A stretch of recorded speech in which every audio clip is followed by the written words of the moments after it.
Dès ce début de novembre, les réfugiés vivant au Rwanda verront une réduction d'aide affecter les services de base qu'ils recevaient dans les camps. Cette réduction concerne la nourriture, les services médicaux, l'énergie de cuisson, l'accompagnement des élèves fréquentant les internats, la réhabilitation et l'entretien des abris notamment. Le Haut-Commissariat des Nations Unies pour les réfugiés et le Programme alimentaire mondial ont signifié au gouvernement rwandais que cette réduction est consécutive aux contraintes budgétaires que connaissent les deux organisations. Pour les réfugiés, cette situation ne fera qu'aggraver leur misère. Nous allons souffrir et il pourrait y avoir beaucoup de morts de faim.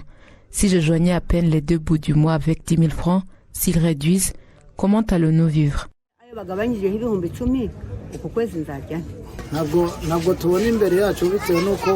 Aucun espoir de l'avenir. Avec la réduction de l'argent, même ce petit commerce ne marche pas. Nous attendons vainement des clients. Nous n'aspirons à aucun développement. Nous sommes en sécurité ici au Rwanda, mais le problème c'est la faim. Nous supplions les bienfaiteurs de plaider pour nous pour que l'aide ne s'arrête pas.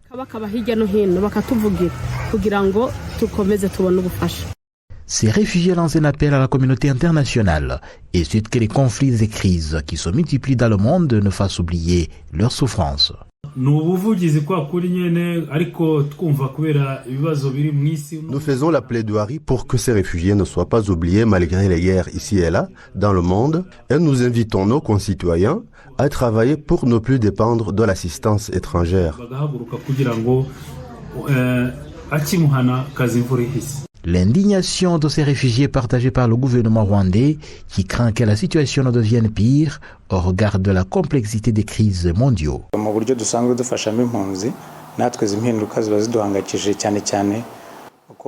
Nous sommes préoccupés par ces changements qui compromettent notre assistance habituelle aux réfugiés. Et ce qui est le plus préoccupant, c'est que visiblement l'aide pourrait diminuer davantage dans l'avenir. Nous invitons les réfugiés à comprendre les raisons de cette diminution d'aide et à initier les petits projets de développement sur la base des opportunités que leur offre le pays.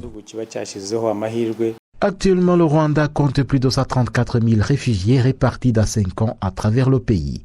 62% d'entre eux viennent de la République démocratique du Congo et 37% sont des Burundais. Les autres sont d'autres nationalités. Jean Damascene Manishimwe pour VOA Afrique, Kigali.